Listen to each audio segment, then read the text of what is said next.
So, good morning guys. Dito kami ngayon sa Barangay Kilada, Matalam, North Cotabato. So, Kia Bungo 3 din. Tapos ayaw nang mag-andar. Pinalitan na ng 4 na bagong fuel injector. So, ito yung maglabas sa scanner niya. So, nakalagay ito injector control circuit fault.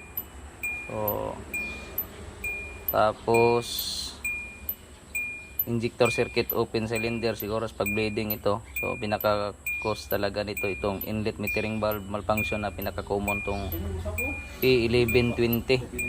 So sa napansin ko dito, kasi nakapanood din ito sa YouTube channel natin, itong priming pump nila kung subukan sa labas, okay naman yung suction at saka discharge, pero pag pinisil mo dito tumitigas na, pero mahina yung krudo na ilabas. Kagaya nito, pisilin mo masyado.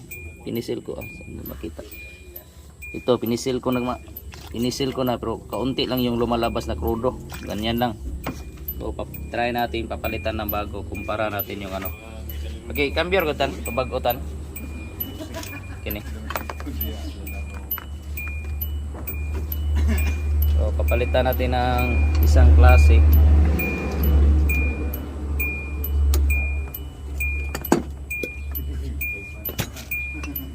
Ito ang ginagamit namin ngayon guys, hindi ito yung genuine. Kung maaari yung tag 3,800 yung price yung bilihin nyo for yung mas genuine talaga.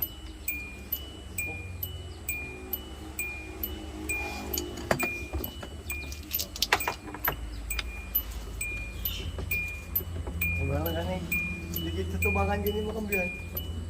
Kambiyon. Ito pareha nga to. Wala na. Ba't isa ko? Kasi ng purmani.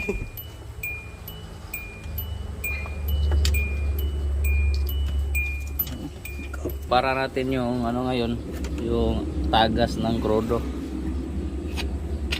Okay, may pressure na sa kagad. Okay, okay. So malakas yung pressure na, hindi pareho kanina. Okay. So ito yung kaibahan. Okay, may pressure na. So kung tingnan natin yung isang priming pump, gumagana naman lahat, walang singaw. Testing rototan.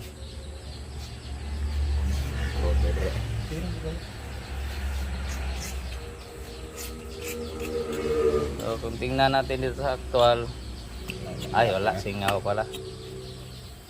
Singaw din pala. So singaw din, priming pump din ng dahilan ito, priming pump din pala. So ayaw na itong mag-andar.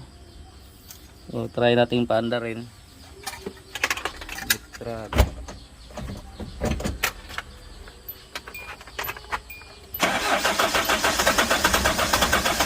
So action lang siya. So siguro may nag-injector airlock nito ng ano, isa lang siguro yung gumagana.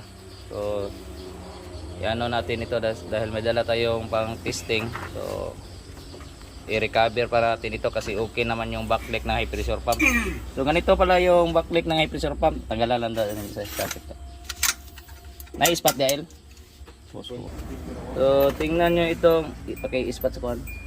Dito. So start. Okay, start. So ito, okay ito. So yan. Right, so okay pa itong high pressure pump nila.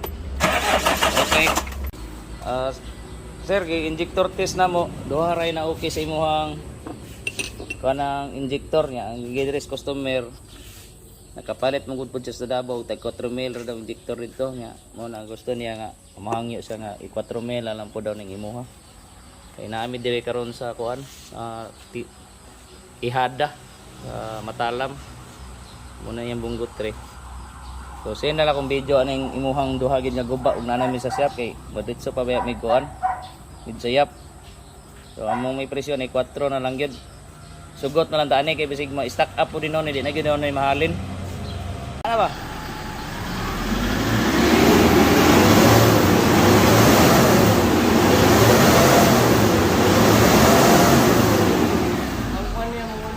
Halang lang yun. Halang tos mata karon dili na. Wala lang. Karoon na kayo nasong itom. Ang itom na siya sugod. So puti ni kaso nga halang. Murag unsay flavor sa krudo paminaw nimo? Alang dito. Murag flavor sili. So one click na siya. So ayos na yung andar. Boss, cancel tong isa ka water supply. Okay, one click na. Kuha ka nito pa doon dito. Tako. So dito ang daming fuel injector. So nag-testing tayo, nakaabot tayo ng 4 na injector, ikinabit natin. So solve na itong problema dito sa ano, sa Kilada, Matalam, North Cotabato. So yung usok nito pala dati maputi tapos maangang sa mata. So ngayon nawala na yung usok, unti-unti na siyang umiitim. Paki-revolution, Jo.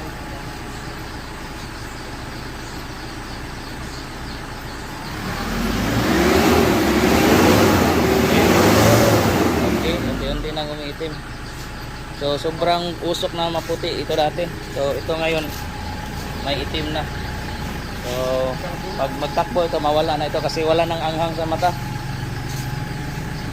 So solve. Tingala niyo boss? Dito sa J.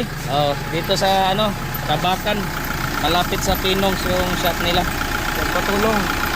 Makatulong ito dito kung sino yung nasiraan dito banda, tawag lang kayo sa akin, visit para mapuntahan kayo ni G. Indoy pagkuan dito. Okay. Tao So guys, naman nila. maglagay rin kami dito ng water separator kasi yung history nito, bagong labas ito sa yarda, almost 5 months pa. So ang tangke pala napaka dumi, hindi nalinis. So nagbili sila ng bagong injector, ikinabit, so nasira din kasi pati yung fuel filter pala marumi din.